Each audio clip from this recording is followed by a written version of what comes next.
교회에서 발견하는 행복의 원리 첫 번째입니다. 가정은 최초의 기관이요, 부모는 하나님 마음을 실천하는 유일한 존재입니다. 가정은 최초의 기관이요, 부모는 하나님 마음을 실천하는 유일한 존재입니다. 여러분, 인간은요 사회적인 존재예요. 그래서 항상 소속감과 유대감을 갈망합니다. 소속감은요 어딘가에 들어가고 싶어 해요. 어딘가에 들어가야만이 우리가 안정감을 느껴요. 그래서 회사를 들어가는 것도 마찬가지고, 동호회에 들어가는 것도 마찬가지고, 어딘가에 소속되고 싶어 하고요. 두 번째로는 소속이 되면 유대감을 중요하게 생각합니다. 얼마나 친절한가. 이 소속감과 유대감 때문에 우리는 인스타그램, 페이스북에서 좋아요, 좋아요, 좋아요 이거 누르면서 밥도 못 먹고 날마다 좋아요를 누르는 거예요. 인간은요 사회적인 존재인지라 소속하고 싶고 유대관계를 중요하게 생각하는 그런 사람입니다. 그리고 우리가 생각하는 행복이라고 하는 것은 이런 공동체 생활과 대인관계에서 발생하는 상대적인 산물들이에요. 내가 행복을 느끼는 거는요 누군가가 나를 행복하게 만들어주는 거예요. 누군가가 행복하다고 선포해주고, 누군가가 행복하다고 박수 쳐주고, 그러면서 행복을 느껴요. 물론 여기 앉아 계신 분 중에 목사님 저는 산속에서 굴속에서 혼자 있으면서 행복을 느끼는데요 라고 말씀하신다면 그냥 그렇게 사세요. 어떡하겠어요, 그렇게 느끼신다는데. 제가 말씀드리는 거는 일반적 경우를 말씀드리는 거예요. 일반적인 경우에 우리 모든 사람들은 소속되는 걸 굉장히 중요하게 생각하고 유대감을 굉장히 중요하게 생각한다라고 말씀을 드린 바가 있습니다. 자, 이런 맥락에서 본다면 하나님께서 우리에게 공동체를, 이런 공동체 저런 공동체를 주셨잖아요. 학교 동창들 공동체도 줬고, 지역 공동체도 줬고, 또 나라라는 공동체도 줬고, 또 교회라는 공동체도 줬고, 또 무슨 우리 그 친목회 같은 공동체도 줬는데요. 이 모든 공동체 중에서 가장 소중하고 가장 가치 있는 공동체가 뭘까? 바로 가정입니다. 왜 그러냐면 하나님께서 이 세상에 가장 먼저 만들어주신 공동체가 뭐예요? 가정이기 때문에 그래요. 창세기 2장 24절인데요. 이러므로 남자가 부모를 떠나 그의 아내와 합하여 둘이 한 몸을 이룰지로다. 바꿔서 말할까요? 이러므로 여자가 부모를 떠나 그의 남편과 합하여 둘이 한 몸을 이룰지로다. 여기 얘기를 보면 한 남자와 한 여자를 말하기 전에 그보다 더 먼저 있는 집단이 하나 나오는데, 그게 어디냐면 부모를 떠나, 즉 어떤 공동체가 있는 겁니까? 가정이라는 공동체가 있는 거예요. 하나님께서 가정이라는 공동체를 가장 먼저 만드신 기관이에요. 조직이에요. 공동체예요. 그러니 중요하겠어요? 중요하겠어요? 아주 중요하죠. 아주 중요하죠. 여러분, 세상의 삶을 살아가는 건 항상 무겁고 어렵습니다. 나가서 상처를 받기도 하고요, 돈 벌다가 실패를 하기도 하고요, 건강이 망가질 때도 있거든요. 그런데 가정을 들어와서 문을 딱 열고 들어왔는데 내가 너무 사랑하는 아빠가 있고, 내가 너무 사랑하는 엄마가 있고, 내가 너무 사랑하는 아들이 있고, 내가 너무 사랑하는 딸이 있으면요, 그 딸을 만나고 아들을 만나고 아빠를 만나고 엄마를 만날 때 우리는요 하루에 우리의 마음에 들어왔던 수많은 상처와 무거움이 봄눈 녹듯 녹아요. 그래서 그 가정을 통해 힘을 공급받고 다시 회복이 돼요. 그래서 세상을 향해 또 힘차게 나아가는 거예요. 그런데 죽을 맛으로 들어와서 가정에서 다시 또 뒤지게 싸워. 그 사람은요 회복이 안 돼요. 그래서 가정은 매우 매우 매우 매우 중요하다. 아멘이시죠? 하나님께서 이 중요한 가정을 가장 먼저 만드셨어요. 그리고 그 가정에서 하나님 마음으로 유일하게 하나님 마음으로 사는 사람이 있는데, 그게 바로 누구냐면 부모님입니다. 부모님. 그래서 이 부모님을 한번 깊이 생각해 볼 상황인데요, 부모를 사랑하라는 명제는요 덕담이나 권면이 아니라 명령이에요. 부모를 사랑하실래요? 부모를 사랑하시면 좋겠어요. 이게 아니라 부모를 사랑하라. 내 부모를 공경하라.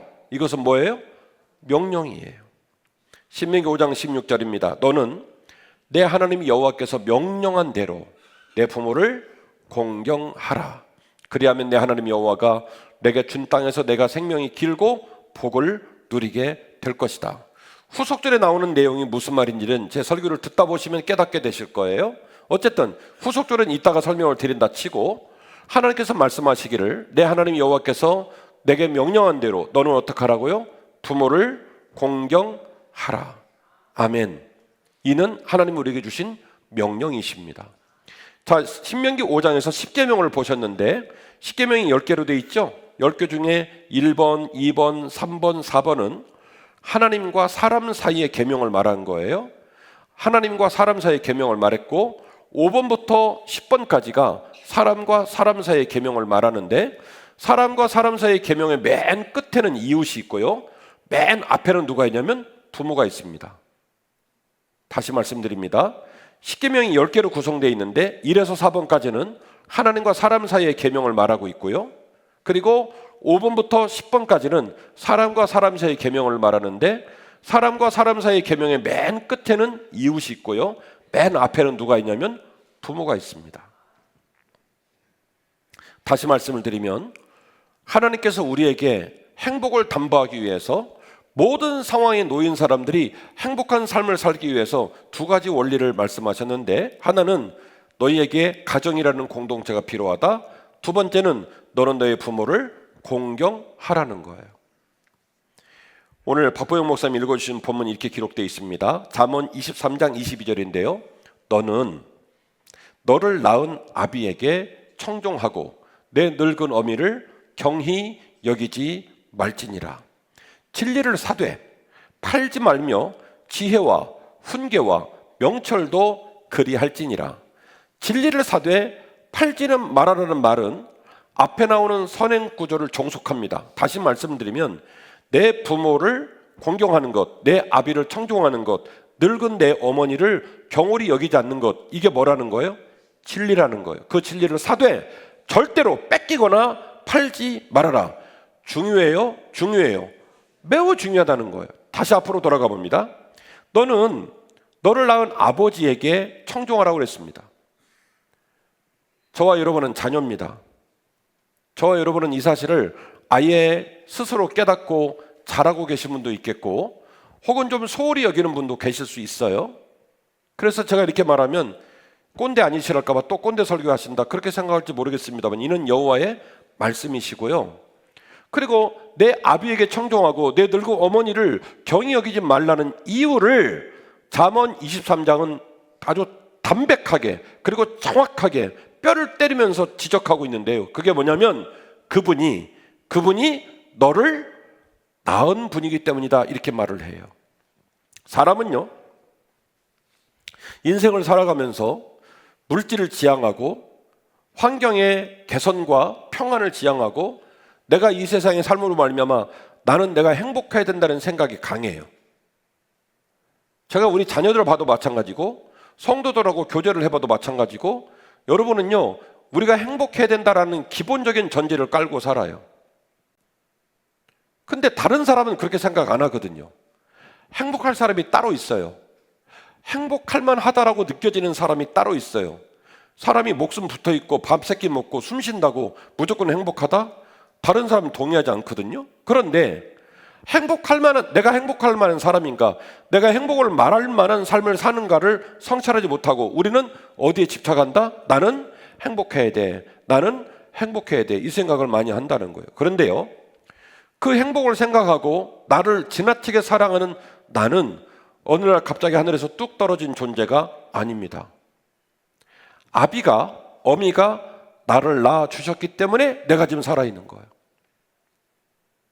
미워도 고워도 그분이 나를 낳았기 때문에 내가 여기에 살아있는 거예요. 여러분 다 잊어버리셨죠? 인간이라는 생명체는요, 이 세상에 나와 있는 생명체 중에 가장 연약한 생명체입니다. 다큐멘터리를 보셨습니까? 말을 낳죠? 그러면 망아지가 나오잖아요. 망아지가 나오면 말이 누워서 아기를 낳아요? 서서 아기를 낳아요? 서서 아기를 낳습니다. 그래서 아기는요, 땅에 뚝 떨어집니다. 땅에 뚝 떨어지자마자 망아지가 하는 일이 있는데 5분 안에 일어서야 돼요. 5분 안에 일어서야 돼요. 그래서 죽을 힘을 다해서 네 발로 이 아이가 일어섭니다. 그러면 엄마가 하는 일이 있습니다. 일어서자마자 엄마는 뛰어요. 그러면 또 이제 막 일어선 아이는요, 엄마 저절 먹어야 되니까 엄마를 따라가요. 아니, 저 선지 없고 뛰어 막 이런 거 보지 말고 다큐멘터리를 좀 봐요. 이게 바로 동물들의 삶이에요. 엄마란 말입니다. 얘야 미안한데 너 엄마가 서서 너를 낳을 수밖에 없고 너 태어나자마자 네 발로 일어서야 되고 너 일어서고 나면 내가 뛸 텐데 너 나 따라 뛰어야 돼. 그래야 살아. 근데 인간은요, 무려 10달을 엄마를 개고생을 시키고 이 세상에 태어나가지고, 우리 김정희 집사님 오늘도 못 왔잖아요. 아기가 지금 황달아 와서 중환자실 들어가 있어요. 태어나갖고 10달 만에 나왔는데요, 무릎을 딱 꿇고 춘부장 어르신, 그동안 얼마나 저를 많이 기다리셨습니까? 제가 이 세상에 왔습니다. 이제 끝났습니다. 알바 3개씩 뛰면서 아버지의 영광이 되겠나이다 라고 인사를 해도 될까 말까 한 애가 일단 눈을 못 떠요. 앞을 못 봐요. 태어났는데 죽으려고 작정했죠. 앞을 못 봐요. 앞을 못 보고 그냥 누워만 있어요. 살아만 있을 뿐이지 자기를 지킬 수 있는 어떤 행위를 하지 못해요. 목을 못 가눈다는 말을 여러분 기억하십니까? 우리는 태어났을 때 자기 모가지를 못 가누었어요. 그래서 아이를 들 때는 항상 엄마 아빠가 목 뒤에 손을 집어넣어서 머리부터 들고 몸을 들었어요. 그렇게 우리가 연약한 존재였어요. 그런 목숨만 붙어있는 연약한 존재를 끌어안고 젖먹이고 똥기저귀 갈고 그렇게 수고롭게 아이를 기르다 보면 아이가 처음으로 하는 위대한 일이 있는데 뭔지 아십니까? 뒤집는 거예요. 어떻게 막 먹이고 돌보다 보면 어느 날 뒤집어. 그러면 부모님이 뒤집었다! 여보! 우리 애기가 뒤집었어! 그러면요, 나귀가 들으면 참 살다 별꼴을 다 보겠네 그럴 거예요. 뒤집었다고 부모님이 그렇게 좋아해요. 뭔 말인지 몰라요? 지 몸을 이렇게 누워있다가 어떻게 해서 이렇게 뒤집으면 뒤집었다고 그렇게 좋아해요. 돌 정도 되어야 겨우겨우 걷기 시작해요.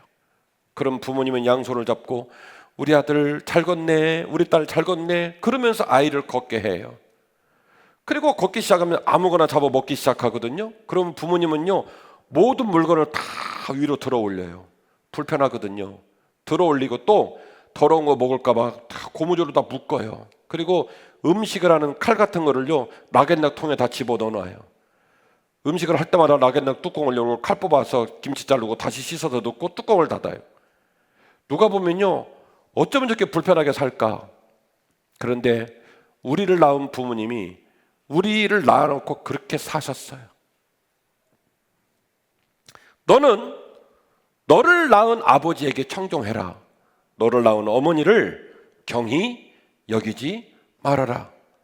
이 말은 무슨 얘기냐면, 그 아비가 아니었다면, 그 어미가 아니었다면 행복을 맨날 선포하는 너라는 존재가 이 세상에 존재할 수 없기 때문에, 네가 알지 못하는 순간에 너를 먼저 사랑하고 너를 먼저 사랑하며 너보다 먼저 앞서 수많은 세월을 헌신하신 너희 아버지와 너희 어머니를 공경하라.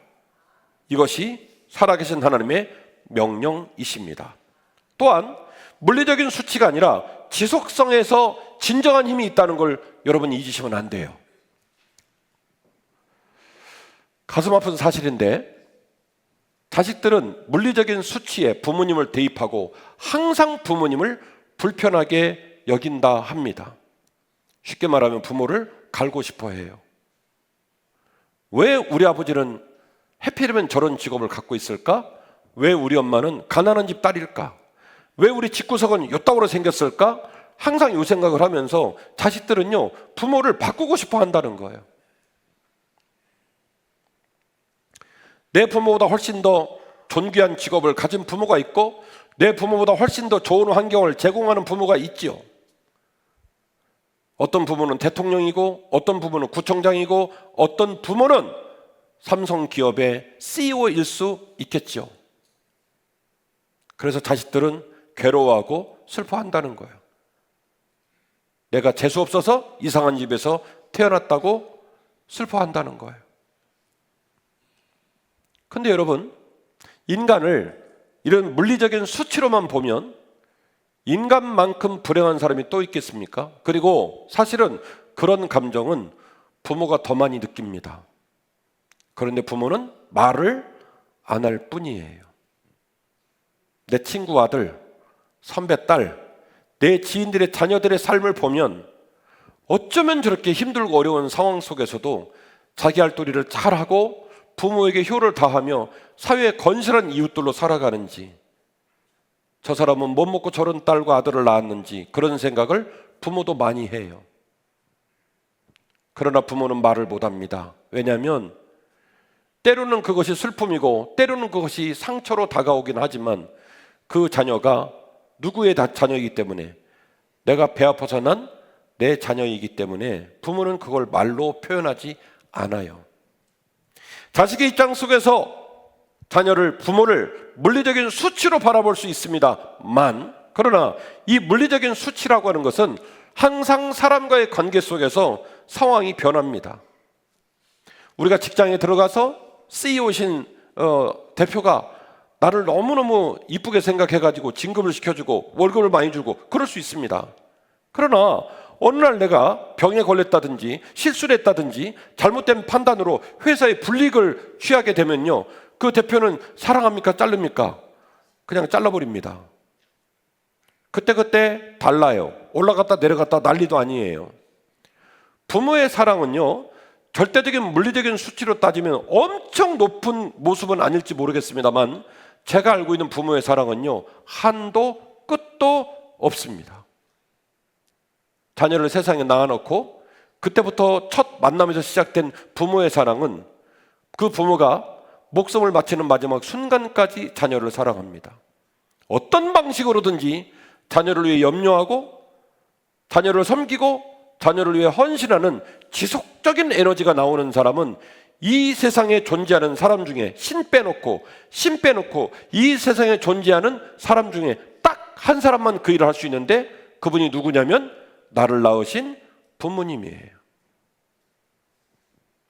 부모도 인간이요, 부모도 늙어가고 부모도 연약하기 때문에 나약하고 부족하고 온전치 않습니다. 그러나 그렇게 스스로도 늙어가고 스스로도 기력이 빠져가는 와중에도 여전히 한없이 자식을 지속적으로 사랑하는 분이 계신데, 그분이 누구냐면 나를 낳으신 부모님입니다. 모든 상황에 상관없이 오랜 세월 동안 지속적으로 자녀를 사랑할 수 있는 분은 누구밖에 없냐면 나를 낳으신 부모님 말고는 없습니다. 그러므로 이 부모에게 효를 다하는 저와 여러분 되시기를 주의 이름으로 축원합니다. 아멘. 아멘. 저는 목회가 너무 분주해가지고 저희 부모님에게도 또 저희 장인어른 장모님에게도 그렇게 멋지고 좋은 자식은 아니에요. 그냥 최선을 다해 열심히 살아요. 이번 어버이날에도 양갓집에다가 화분을 하나 보내고 정성스럽게 리본 만들어서 보내고 그러고 있는데, 어쨌든 요즘 어머니가 이제 돈이 부족해갖고 되게 어렵다는 얘기를 듣고는 제가 100만 원을 보냈어요. 100만 원 보내서 어머니한테 문자를 보냈어요. 어머니, 부모세 매달 못 드려서 죄송하고 돈이 없다고 그러는데 제가 100만 원 보냈으니까 쓰세요. 그랬어요. 그랬더니 어머니가 문자가 왔어요. 잘 보냈네. 우리 아들밖에 없네. 다음 달도 보내소. 라고 문자가 오지 않고, 김 목사 잘 받았어. 그리고 다시 100만 원 보냈어. 우리 민호 대학교 갔는데 내가 할머니로 아무것도 못 해준 것이 못내 마음이 아파. 너무너무 마음이 불편했는데 그래서 돈 좀 있으면 좋겠다고 막 생각했는데 김 목사가 시상에 100만 원이나 보냈어. 그래서 내가 100만 원 다시 보냈어. 우리 민우한테 보내는 할머니 선물이라고 말해줘. 제가 얼마나 열이 받던지. 그래갖고 제가 막 전화가 왔길래 소리를 막 질렀더니 야, 이 사람아, 비 맞고 내가 우산 들고 비 맞고 그 병원이래, 은행까지 가는데 그렇게 기분이 좋더라는 거예요. 내가 할머니 노릇 할 수 있다는 게. 그러면서 버럭 소리를 지르기를 만약에 한 번만 더 보내면 그냥 아주 절단을 내버릴 거라고. 그러고 끝났어요.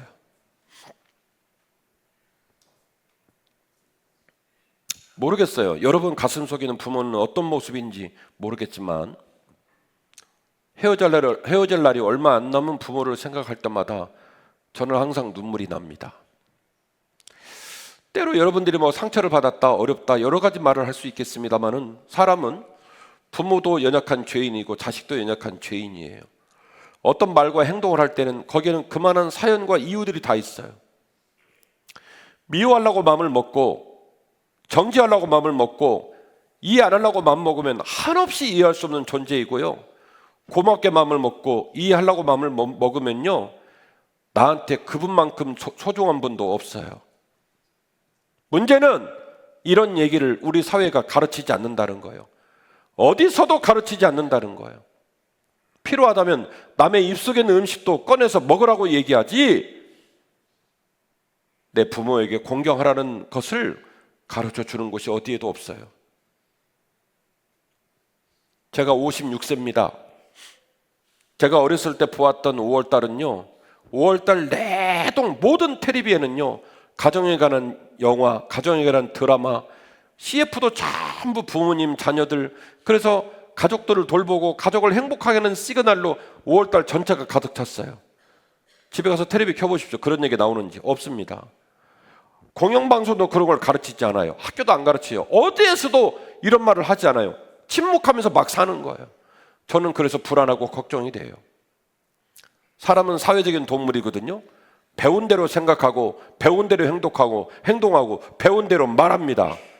잘못된 말을 하고 잘못된 행동을 한다는 말은 뭐냐면 배우지 못했다는 거예요. 들어본 적이 없다는 거예요. 그래서 오늘 꼰대성 설교합니다. 부모를 공경하십시오. 이것은 하나님의 명령이십니다. 두 번째로 부모를 공경하는 것은 인품과 성숙의 중요한 근간이 됩니다. 부모를 공경하는 것은 인품과 성숙의 중요한 근간이 됩니다. 여러분, 우리가 사람을 만나 관계를 맺으면요, 그 사람을 어떻게 인식하냐면 직업, 물질, 외모를 통해서 평가합니다. 동의하시죠? 딱 만나면 뭐부터 주고받아요? 명함 주고받습니다. CEO래. 정부 고위직 관료래. 이 사람이 뭐 하는 사람이래. 그래서 그 사람의 부, 그 사람의 직위, 그 사람의 사회적 영향력을 가지고 관계를 맺습니다.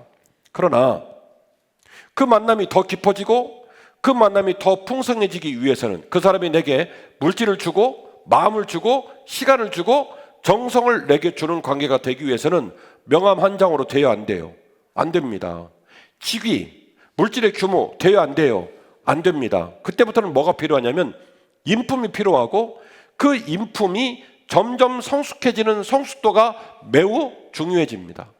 누군가를 만났는데 직업만 좋은 게 아니라 물질만 좋은 게 아니라 외모만 잘생긴 게 아니라 그 사람의 인품이 너무 아름답고 귀한 거예요. 만나면 만날수록 그 사람의 인품이 점점점 성숙을 지향하고요, 그 사람이 내게 주는 삶의 영향력이 너무 귀해요. 그러면 없는 시간 빼서라도 그 사람을 만납니다. 동의하시겠습니까?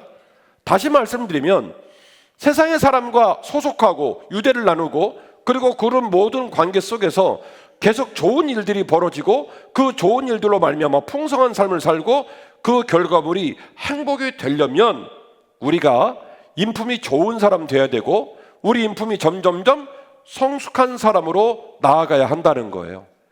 그래야 내 인생도 빛나고, 그래야 나를 만나는 다른 사람을 행복하게 하고, 다른 사람이 행복해질 때 비로소 누구도 행복해집니까?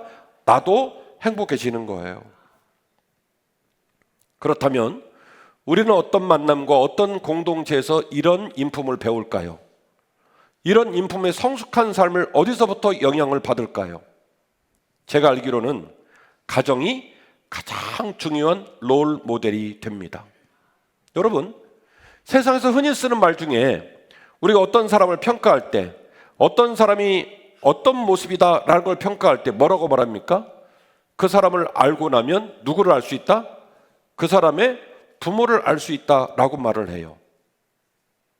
가정이라는 환경에 수없는 세월이 쌓여가는 시간 속에서 한 아들이 만들어지고 한 딸이 만들어지기에, 딸을 깊이 들여다보고 아들을 깊이 들여다보면 그곳에 누가 보인다는 거예요? 그를 길러낸 부모가 보인다는 거예요. 혼인을 합니다. 저 사람이 나와 결혼해서 나에게 기쁨을 줄 수 있는 멋있는 남편이 될까? 저 사람이 내게 행복을 줄 수 있는 좋은 아내가 될까? 여러 가지 고민이 많죠. 그런데 어른들은 말합니다. 알 수 없는 약속들을 스스로 속단하지 말고 그 집안을 들여다봐라. 그 가정을 봐라. 그 가정의 가풍을 보면, 네가 기대하는 남편과 네가 기대하는 아내가 어떤 모습이 될지 알 수 있단다. 가정은 이처럼 한 사람의 인생의 빛깔과 한 사람의 인품과 한 사람의 삶의 성숙도를 드러내는 매우 중요한 바로미터 역할을 합니다. 가정이 매우 중요하다는 거예요. 잠언 23장 24절, 의인의 아비는 크게 즐거울 것이요 지혜로운 자식을 낳은 자는 그로 말미암아 즐거울 것이니라. 내 부모를 즐겁게 하며 너를 낳은 어머니를 기쁘게 하라. 우리 집에 아들이 있는데, 우리 집에 딸이 있는데 그 사람의 별명이 지혜로운 아들, 지혜로운 딸이래요. 좋아요, 좋아요. 느끼는 건 다 똑같구나, 그렇죠? 네. 좋아요, 좋아요. 좋아요. 네. 우리 집에 아들이 있는데 진상 꼴통 또라이래요. 우리 집에 딸이 있는데 사람들이 다 싫어한대요. 우리 집에 딸이 있는데 사람들이 다 뒤에서 걱정한대요. 근데 그게 우리 딸이요. 좋아요, 안 좋아요? 안 좋아요. 우리가 행복하고, 그리고 우리 공동체가 행복함에 있어서 가장 건강하게 유지돼야 될 중요한 기관이 있는데, 그 기관이 어디냐면 가정이고요. 그 가정에서 효를 실천해 나가는 그런 귀한 아들과 딸을 성경은 뭐라고 말하면 지혜로운 자식이다, 이렇게 얘기를 하는 거예요. 그 지혜로운 자식의 말과 그 지혜로운 자식의 품성을 통하여 부모님이 너무너무 행복하고, 그 부모님의 행복이 다시 반사되어서 아들에게 흘러오고 딸에게 흘러오면서 계속 사랑의 선순환 구조, 섬김의 선순환 구조, 아멘 하실 타이밍이에요. 섬김의 선순환 구조, 인내의 선순환 구조, 기다림의 선순환 구조, 이 구조가 집에서 막 돌아가면요, 사람은 가정이라는 공동체를 통해서 연결어가고 훨씬 더 성숙해지는 거예요. 무슨 말입니까? 인품의 성숙과 원만한 대인관계는 인내와 기다림을 나눈 성숙함을 통해 만들어지는데, 이 성숙함을 실천하는 첩경이 부모를 공경하는 것에 있다는 거예요. 요한일서 4장 20절입니다. 누구든지 하나님을 사랑하노라 하고 그 형제를 미워하면 이는 거짓말하는 자니, 보는 바 그 형제를 사랑하지 않은 자는 보지 못하는 바 하나님을 사랑할 수 없느니라. 나라를 세우겠다, 기업을 세우겠다, 결혼을 하겠다, 아들과 딸을 낳겠다, 친구 관계를 맺겠다, 여러 가지 많은 인생의 비전들을 말할 수 있습니다. 그러면서 사람들에게 말합니다. 나 괜찮은 사람이라고, 나 괜찮은 사람으로 살겠노라고. 그리고 신앙인으로서 말한다면 나는 하나님을 사랑하며 살겠노라고. 그런데 내 부모를 소홀히 여겨요.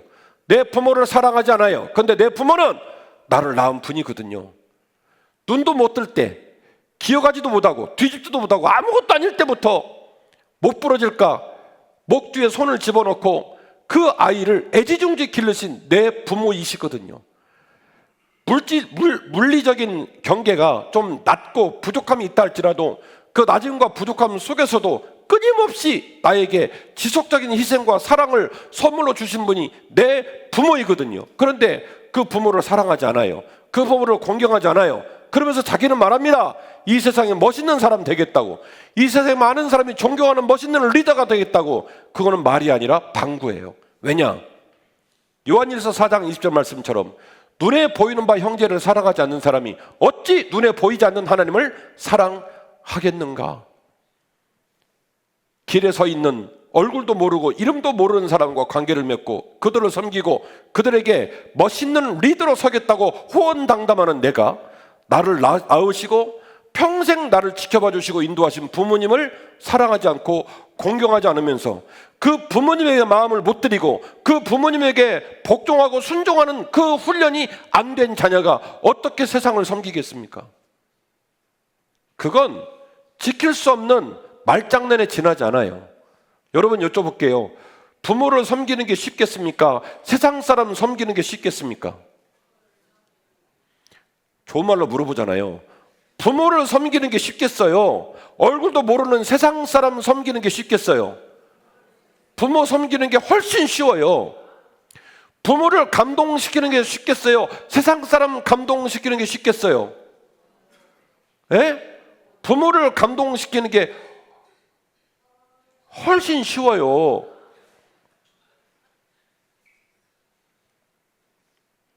우리 아들이 꽃다발을 딱 사왔어요. 어버이날.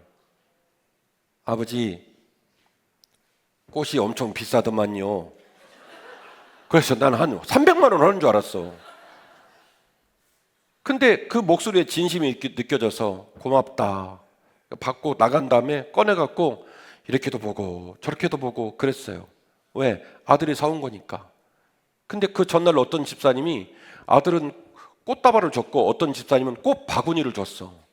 근데 그 꽃 바구니가 6.25 동란이었나 그렇게 큰 건 처음 봤어. 이만한 걸 주셨어. 그러니 제가 그걸 받고 난 다음에 이만한 걸 받았으니 감사가 되겠어요? 예? 이놈의 자식은 뭐 이런 걸 갖고 왔나? 세상 사람은요 이거를 딱 돈으로 판단하고 규모로 판단해요. 근데 부모는 바보 멍텅구리예요. 그 주신 것도 귀하지만 내 새끼 준 게 더 귀한 거예요. 그래서 붙들고 이렇게 돌보고 저렇게 돌보고 그런단 말이에요. 왜냐하면 어쨌든 내 새끼가 준 거라. 대답 잘하세요? 세상 사람을 감동시키는 게 쉽겠어요? 부모를 감동시키는 게 쉽겠어요? 세상 사람을 감동시키는 게 쉽겠습니까? 부모를 감동시키는 게 쉽겠습니까? 부모가 훨씬 쉬워요. 그러니까 예배 끝나고 내려가셔서 어버이주일 만찬 잡숫고 식기 그냥 땅바닥에 던지지 말고 그냥 식탁에 그대로 놔두고 일어나셔서 여러분 돈 내고 커피 잘 잡숫고 오후 예배 잘 드리고 집에 가셔서 반드시 오늘은 쿠팡이츠, 배달의 민족 그리고 카카오톡 온갖 수단을 동원하셔서 부모를 섬기시기를 주의 이름으로 축원합니다. 설교 안 끝낼 거예요. 부모를 섬기시기를 주의 이름으로 축원합니다. 챔버, 부모를 섬기시기를 주의 이름으로 축원합니다. 오메, 부모를 섬기시기를 주의 이름으로 축원합니다. 예. 그대로 안 하면 꿈에 제가 나올 거예요. 이렇게 쿠팡이츠, 배달의 민족, 카카오톡 세상이 얼마나 좋아졌나 몰라요. 아셨죠? 아셨죠? 하다못해 BBQ 치킨 한 마리라도 보내요. 그리고 문자 메시지로 엄니 사랑해요 이렇게 보내란 말이에요. 물론 그분들은 그게 치킨인지를 모르고 그냥 놔두는 경우가 많긴 하더라고. 치킨 드셨어요? 했더니 뭔 치킨? 그러니까 누가 좀 도와주긴 해야 되겠지만 그렇게 꼭 섬기시기를 주의 이름으로 축원합니다. 부모를 공경하는 것은요 한 사람의 인품과 성숙의 중요한 근간이 됩니다. 십계명으로 돌아갈까요? 네가 내 부모를 공경하면 네가 이 땅에서 장수할 것이고 네가 하는 모든 일이 형통할 할 것이다. 그 말은 무슨 얘기냐면 하나님이 그렇게 이끌어 가신다는 말이기도 하지만 부모를 공경할 줄 아는 사람은 그때부터 벌써부터 세상에서 매력 있고 빛나기 시작한다는 말이에요. 인품이 좋아요. 그의 성품이 굉장히 고결해요. 그러니 손대는 일마다, 하는 일마다, 만나는 사람마다 저 집 아들 참 괜찮다.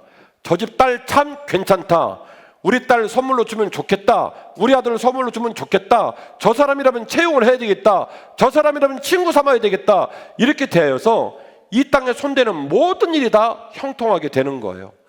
그래서 내 부모를 공경하라. 그러면 네가 이 땅에서 장수할 것이고 네가 손대는 모든 것이 형통할 것이다. 이 말은 하나님이 주신 지혜 말씀이신 줄 믿으시기를 바랍니다. 영상 하나 보고 마지막 말씀 나누겠습니다. 나를 발견하기 설문조사 시작합니다.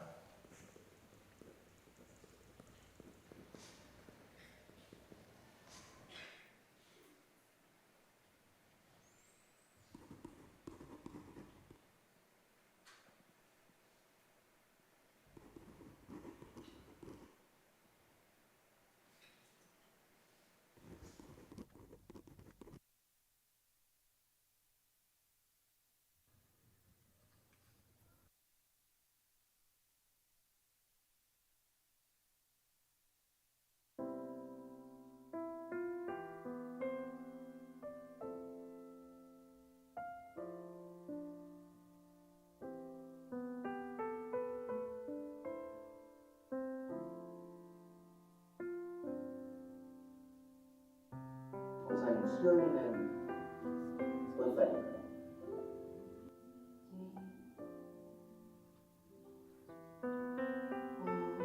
소리씨는 엄마한테 천사요? 성현이는 또래 아이들에 비해서 많이 의젓한 편이고 듬직한 저희 집 장남입니다. 우리 아들이요? 어릴 때 초등학교 저학년 때 우리 교회를 처음 갔어요. 수연이에게 하고 싶은 말 있으신가요?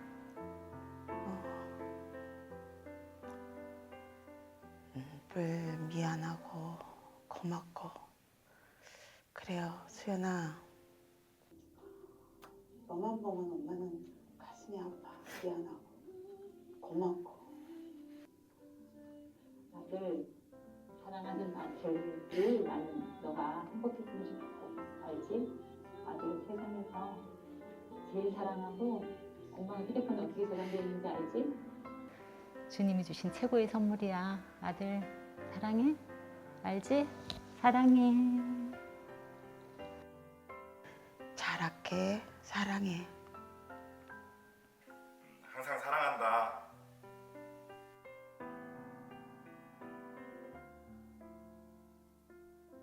앞으로 말 잘 듣겠습니다.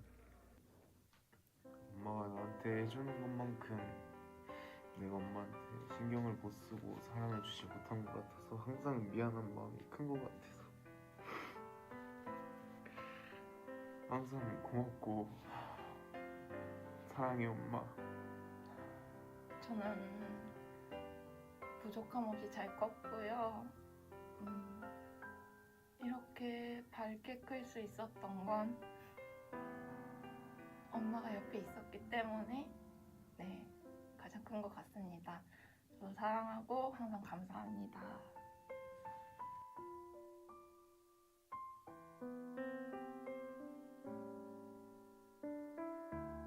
아빠, 평생 좀 키워줘서 감사합니다. 사랑합니다. I love you. 엄마, 아빠 사랑해요. 엄마, 아빠 사랑해요. 엄마, 아빠 사랑해요. 엄마, 아빠 사랑해요. 엄마, 아빠 사랑해요.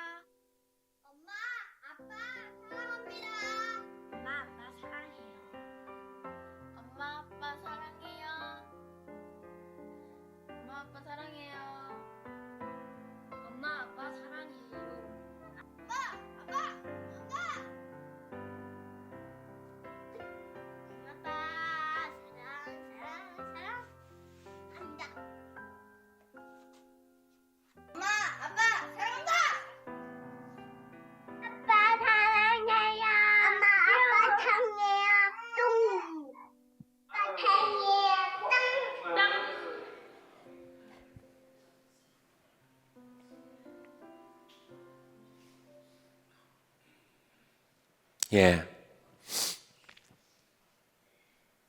영상에 나와 있는 우리 아이들은요, 엄마 아빠를 사랑한대요. 근데 사랑한 이유가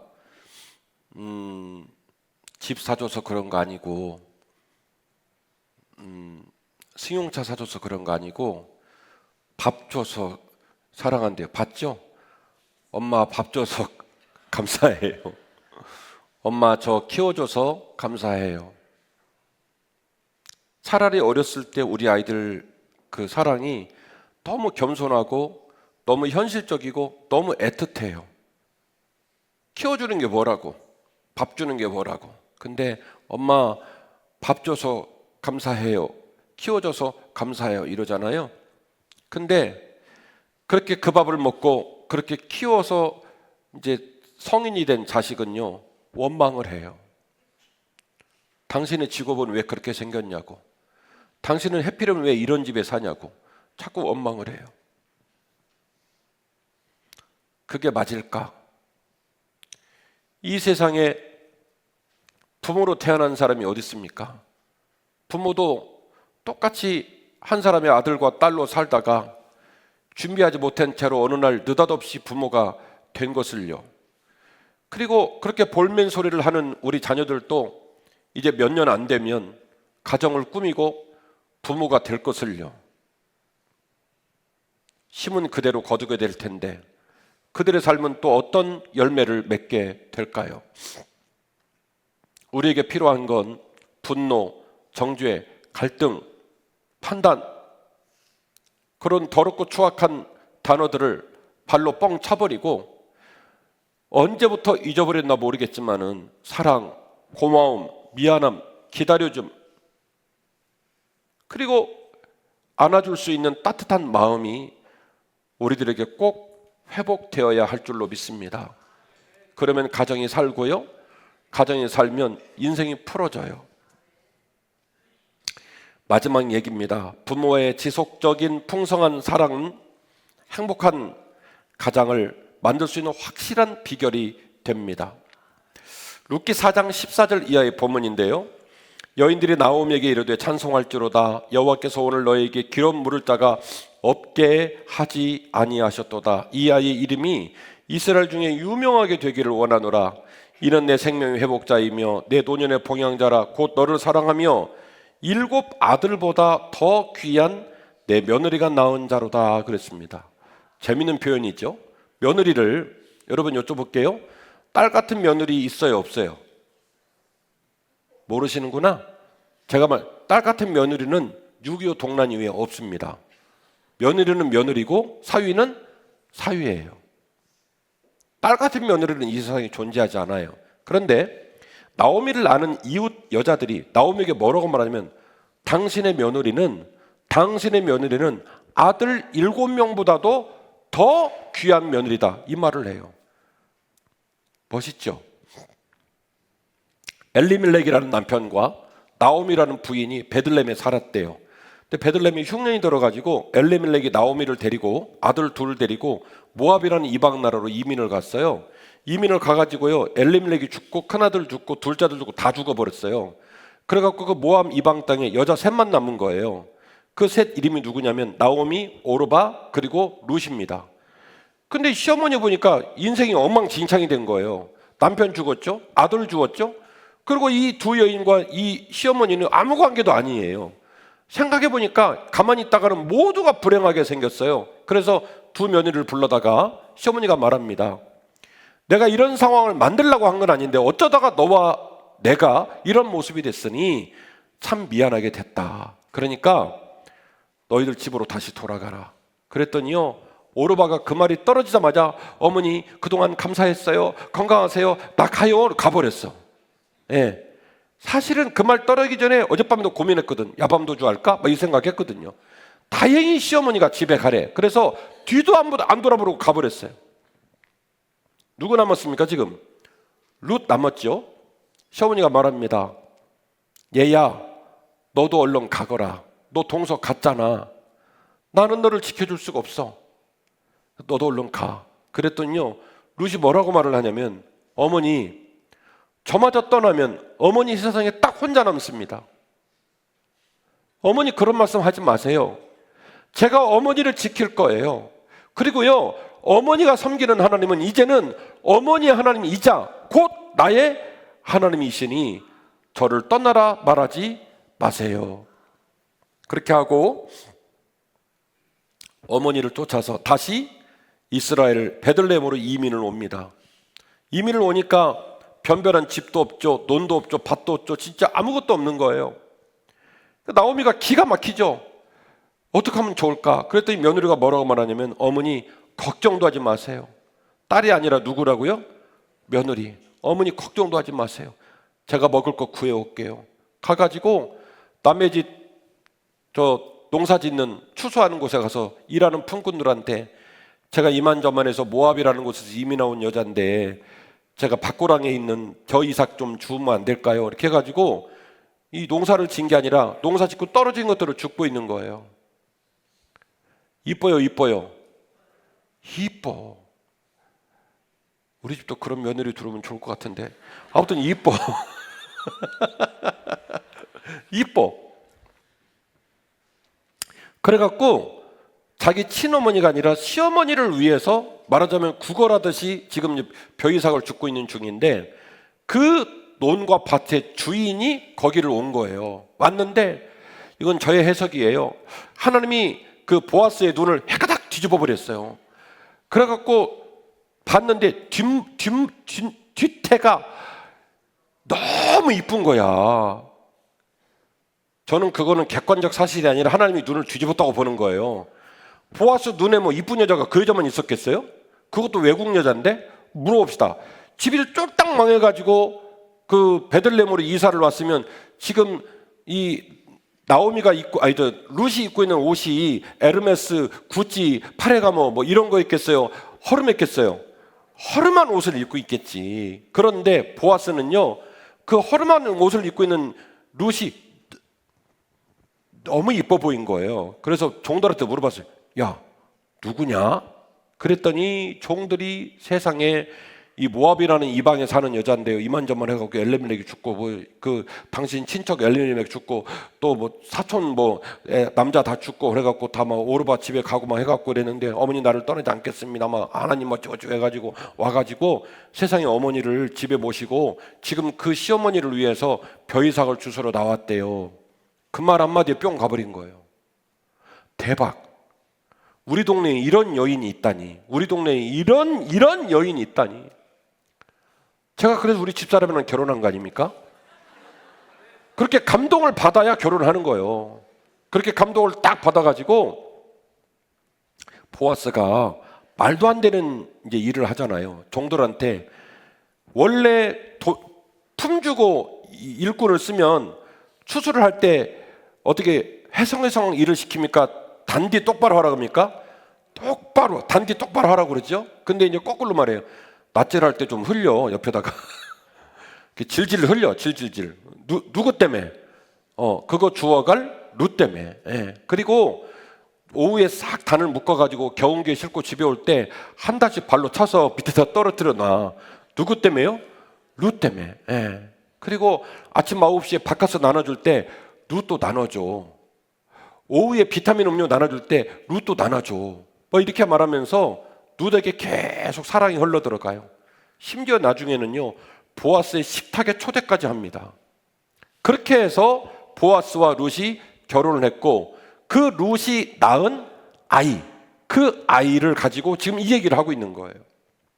나오미가 아이를 받아 품에 품고 그의 양육자가 되니 그의 이웃 여인들이 그에게 이름을 지어주되 나오미에게 아들이 태어났다 하여 그의 이름을 오벳이라 하였는데 그는 다윗의 아버지인 이새의 아버지였다. 난 성경이 너무 어렵게 써서 약이 올라. 쉽게 말하면 될 일을 다윗의 할아버지 이러면 되는데, 저는 다윗의 아버지인 이새의 아버지 뭔 말이야 뭐 이러는데, 정리해드리면 오벳은 누구냐면 다윗 임금의 할아버지예요. 멋있죠? 다윗 임금의 할아버지를 누가 낳았냐면 룻이 낳았어요. 이스라엘 사람, 이방 사람이요? 이방 사람이에요. 남편 죽은 불쌍한 사람, 끈 떨어진 사람, 아무것도 없는 사람. 그 사람이 그의 시부모인 남겨진 나오미를 사랑하고 그에게 마음을 주고 시간을 주고, 그리고 그 오랜 시간 동안 그와 동행하는 노정을 통하여서 하나님이 땅을 변화시키고 환경을 변화시키고 까마귀 같은 보아스를 보내고 모든 환경을 하나님이 손대셔서 가장 아름답고 귀한 가문으로 사용하시고 그 가문에 적통 계열의 룻이라는 이름을 집어넣은 거예요. 그래서 다윗의 계보 중에 그 유명한 이름 누가 들어갑니까? 룻이 들어가게 된 겁니다. 사랑하는 한빛가족 여러분, 이 세상에 일방적인 사랑은 없습니다. 부모는 자식에게 충분하며 지속적인 사랑을 주어야 하는 존재입니다. 그러나 자식 또한 그 사랑을 소중히 여기고 그 세월의 흐름 속에 반응하고 자라고 보답할 줄도 알아야 돼요. 명분, 책임전가, 원망, 정죄는요, 가정을 끔찍한 지옥으로 만들 뿐이에요. 기다려주고 희생해 주어야 됩니다. 이는 부모의 책임입니다. 부모는 뭐 해야 된다고요? 기다려주고 책임져 주어야 됩니다. 내가 부모라고 생각하는 분은 손 들으세요. 내가 부모라고 생각하면 손 들어주세요. 가슴에 손 얹고 나는 기다리고 희생해 줘야 된다. 한 번 더요. 나는 기다리고 희생해 줘야 된다. 내가 자녀라고 생각하는 사람 손 드세요.